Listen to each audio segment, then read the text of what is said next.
Okay. Hi, Kirsten. Thank you so much for joining me in this podcast episode. Really appreciate it. How are you doing today? I'm doing well, and thank you for having me on your show. It's The a pleasure is pleasure. mine.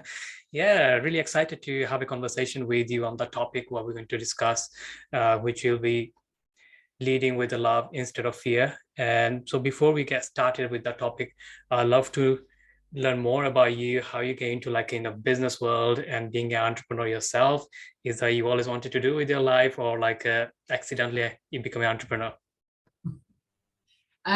Yeah, thank you for asking. I certainly did not have a linear career path where I just knew from when I was young, this is what I'm going to do when I grow up. This has been an evolution. I was in corporate America for about 20 years in different business leader roles. And although I enjoyed my work, I worked in cultures that Mhm. were not managed. They were toxic, and we didn't have culture management tools back then.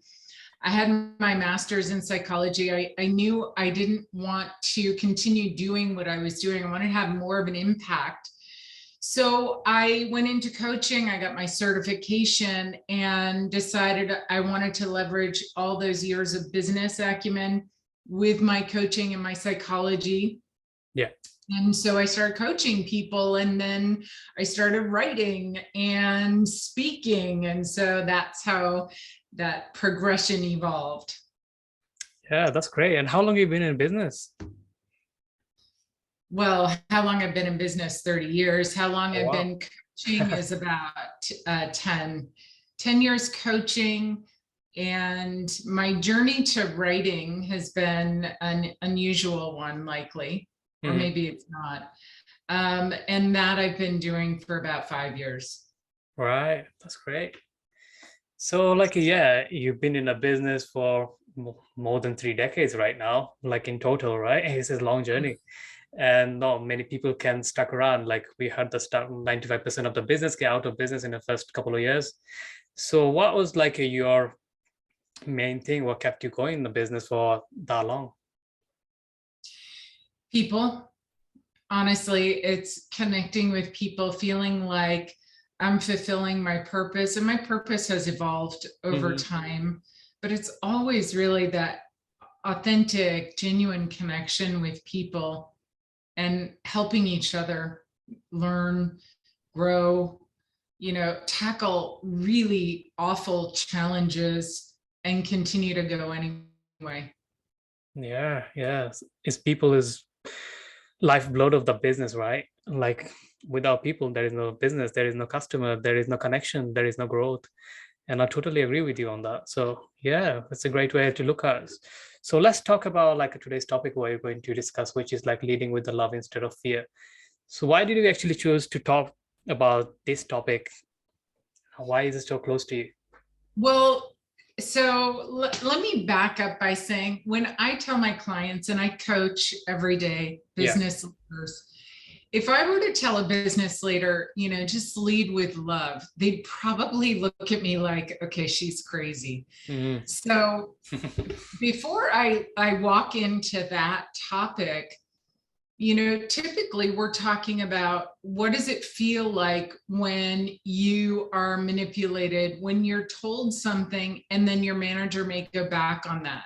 Right. What does it feel like when you're excluded from meetings or the in group? You have no idea why. You just know the feeling and it's isolating and you start to question your worth. What does it feel like when you're gaslit? What does it feel like when you're told you're going to get a promotion, month after month after month, and it never happens? Yeah. It feels awful. And we all know the feeling of being led by somebody who leads with fear. So I feel like that's always the place to start, where it's like, yes, I know what that feels like, and I never want to do that to someone else. Mm. And so then the flip side of that is, okay, so then what does it mean for you to lead with love? Yeah. And love doesn't mean like, oh, I'm gushy it means compassion. It means empathy. It means being inclusive. It means asking for help when you know you have bias, but you don't know what those blind spots may be. Right. That's leading with love. Yeah. So we oftentimes in like a corporate world is like a different, right? Is most of the time it's a hate, like one is backbiting with others, like one is like making complaints, a lot of things going on, boss is not unhappy, the employee is not unhappy. So how do you change the culture of like the corporate world or even the business world? It's hard to change unless people see themselves in the problem. So that cycle, that systemic pattern has to be broken one person at a time. Right. And a lot of times when we are being led by somebody who leads with fear, we think they're the problem and we don't see ourselves in the solution. And so what I often say is, what would it look like for you to have a voice here? What would it look like for you to no longer tolerate that behavior? Yeah. Because what it does is it people who are led by, let's say, managers or colleagues who lead with fear, you know, you think about those things, you're like, wait, is it me? Am I crazy? What just happened there? What am I doing? Is my work bad? Like, why am I being you know, it's like this constant hamster wheel of the negative thoughts and the self-doubts and the, am I crazy? And it impacts not just our thinking and our emotions, but our health. It is, I mean, talk about wellness these days, so important. This is one of the major factors, is being led with fear and tolerating it and tolerating it and tolerating it until you start to see symptoms manifest. Yeah. And so much to do with like right now is like a crazy world out there.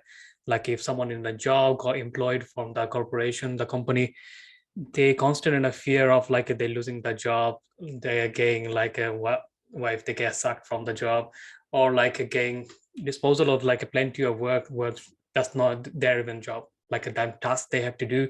And they're so fearful in terms of like asking the boss or like the manager in terms of like this is not my things to do, this is not my project to handle.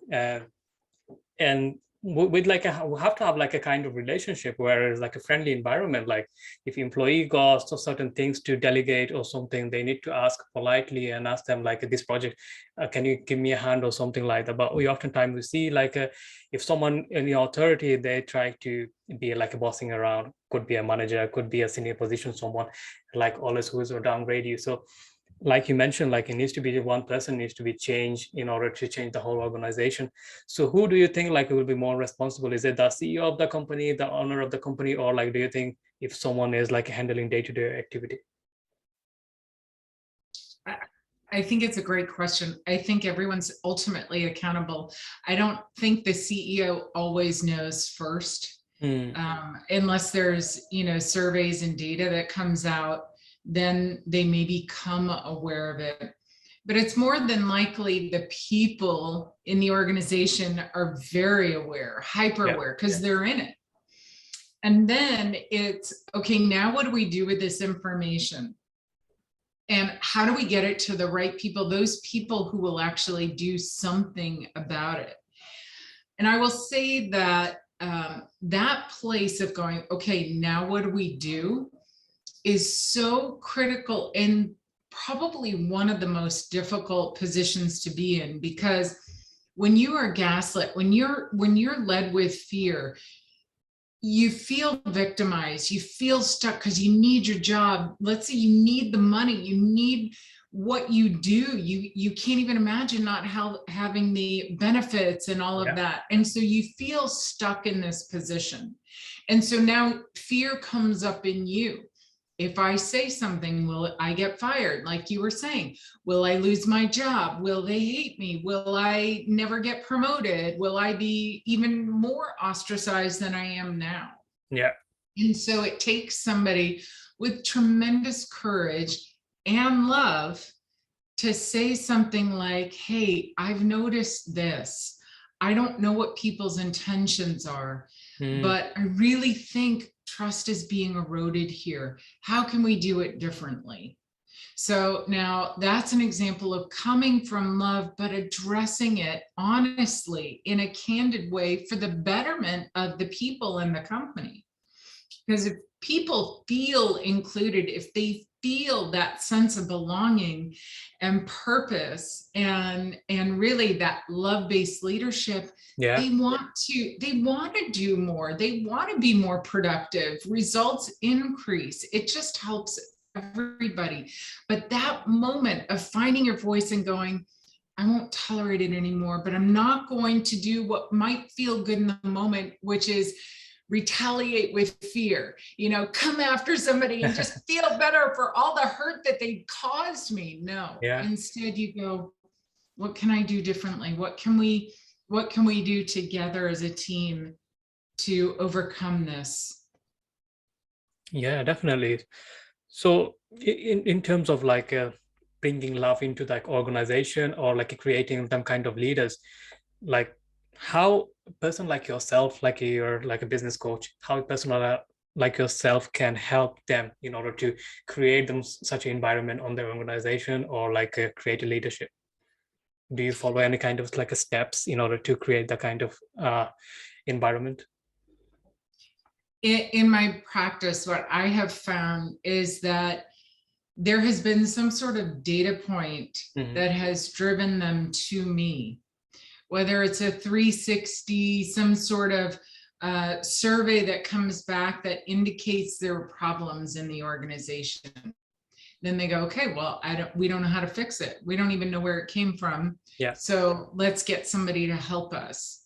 So that could be HR, it could be the CEO, could be the founders. I've had CTOs, founders come to me for help. It could be a manager saying my team is falling apart, or I have a new team and I really want to kick it off well and with a good start. What do I do?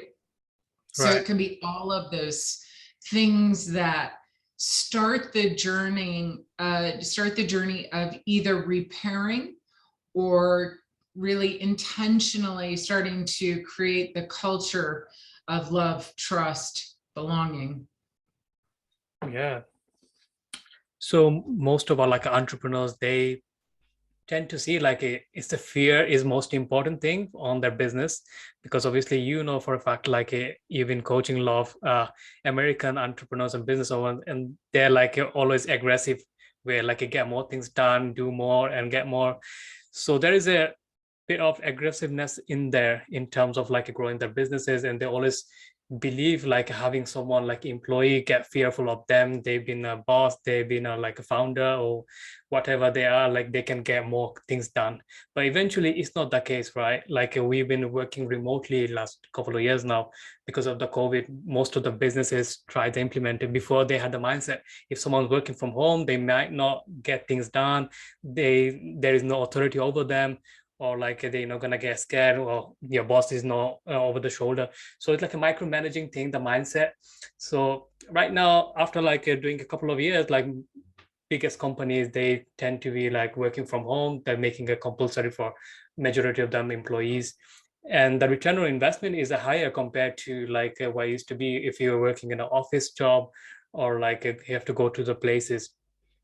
So what do you see like there is a lot of difference in terms of like without like being an authority or like being someone over the shoulder, we can be more productive. So in terms of like the mindset thing, like we ignore the hate and focus on the love and be gentle with the people. How can we bring that like in a community, and how we can let that out on the society? I know you're doing a great job, like you coaching and consulting for other entrepreneurs, but that's not going to be enough, like how much corporate it out there. So what we can do in terms of like we can bring as an employee perspective, or like I'm working in an organization, how we can do something. I like the question because it's really important for us to shift. Yeah. And I don't know if this pandemic has just made people more fearful, but it does appear we're going in the wrong direction fast. Or Yeah. maybe more people are exposed for fear they had, but could hide out before. I don't know. But I will say, definitely start one person at a time, coaching, modeling the behavior. If you're a leader who gets it, who knows that it's important to lead with love, model it, talk about it, and bring people in. Start doing workshops with your teams, all hands. So it's these types of activities that start to really have a ripple effect. I would say I'm coming out with a new book, The Intentional Leader. It's a revision. Right. And I talk about the basics that are, they may sound common sense, but they are far from common practice. Where how do we build trust? How do we lead with love? We know what it feels like when we're led with fear. And so it's books. I have a course, Best Practice for New People Leaders, on LinkedIn that's had over almost 20,000 views of people completing that course. So it's those types of activities where we just have to we have to want to change. We have to have a mindset at every level that we're not going to tolerate fear anymore. We don't have to. Yeah. And it's something that happens, for example, I had a client who really said, I'm not going to tolerate this type of leadership anymore. I'm going to leave. As she was leaving, one of her colleagues said, I'm so proud of you. Like, I can't even believe the courage it took for you to say something to your manager and find a different job. I'm too afraid to do that. I'm just going to leave. And see, that's what happens. So we can look at the indicators like high attrition. Yeah. There's a problem. If you have extremely high attrition, look at the inside of your company. What's going on in there? What do you need to change? Yeah, and more awareness, podcasts like yours that are focused on this, that are focused on bettering society, people. And also, like, the employees, they need to take action to themselves, right? If some leaders is not taking any masterminds, not taking any courses, or not listening to someone like yourself, or not listening to the podcast, if it's like an employee listening to this podcast, they need to go and ask them leaders, you need to make some changes. I know, like, there is a fear to it, like you might lose your job, or like probably not gonna get promoted, but you're doing it for others, right? You have to take the decision. Sometime like your CEO or like the manager, whoever you're working towards, or like the boss, they probably understand it, like, yeah, I need to treat my employees better in order to get highest ROI. So you need to explain to them, rather than like, hey, whatever you're doing, right? You can ask them like, hey, this is the thing, what you can do in terms of like improve our productivity, improve your return on investment, and it's going to give us like a more freedom to think freely and like be creative and be more organized. So you have to bring the value in terms of like what you can do for them, rather than what you're going to get from them, right? Oh, I love that. Yeah. How can you support them rather than what, how can I extract every piece of energy out of them? Absolutely. Because if you go and ask them straight away, like, hey, boss, you are wrong, you're doing whatever you're wrong, then obviously your boss not going to like it, because if the person is not a lovable person in the first place, because you're trying to fix them, rather than you say, hey, I know you love your numbers, I know you love your productivity and everything. This is the better way. If you're going to take a look at it, I made some presentation or something. If you can do XYZ, if you talk to our employee like that and make them a better change and a sector focusing on how we can help them, then you can see what's the return on investment look like in coming years, and what you can see the productivity wise. Then if the CEO sees it, or like the manager sees it, then they can give you like a better insight. And that way, like, losing your job or not gonna get the promotion, wherever is the case. Well, you're right. And there's so much evidence, research out there to support what you're talking about, which is when people feel a sense of belonging, when they feel included, when there is recognition of bias and trying to overcome it anyway, or work, to really include people, then, productivity, innovation, sales, things go way up. And in the same way with wellness, when we have wellness, productivity goes up, innovation goes up, everything increases, morale, engagement. So it comes down to people, and we have to, really engage our people differently than we did pre-pandemic, because it's harder to do that video, engagement. We just have to stretch our skills and think of, how can I do this differently? How can I really let my people know that I value them? Yeah, I totally agree with you. So yeah, definitely. So yeah, Kirsten, so we're coming to end of this podcast now. So those who's listening, if anyone wants to reach out to you or work with you, learn more about business, what's the best place to find you? Go to my website, kirstenblakemore.com, and you can reach out to me, or on LinkedIn. You can connect with me on LinkedIn for certain. I have a new book coming out in September. It's The Revised Intentional Leader. And I think, look out for me, because one day I'm going to be a chief love officer, and the companies will, not know what hit them when love enters the business space. Yeah, thank you. Really appreciate your time. So we learned so many valuable things from you today. And yeah, I enjoyed the podcast with you. So I wish you best of luck with your newest book. And yeah, I wish you best of luck with your business as well. So I hope you have a wonderful day ahead. Thank you, Ashley. You too. Yeah, most welcome. So yeah, that's a wrap, guys. Thank you so much for listening to this podcast episode. Those who want to work with Kirsten or learn more about business or want to grab a book, go check out our website. Also connect with her on LinkedIn. And yeah, grab a copy of our book when it comes out on September. And yeah, till then, stay safe, stay healthy. I'll talk to you next episode. Thank you.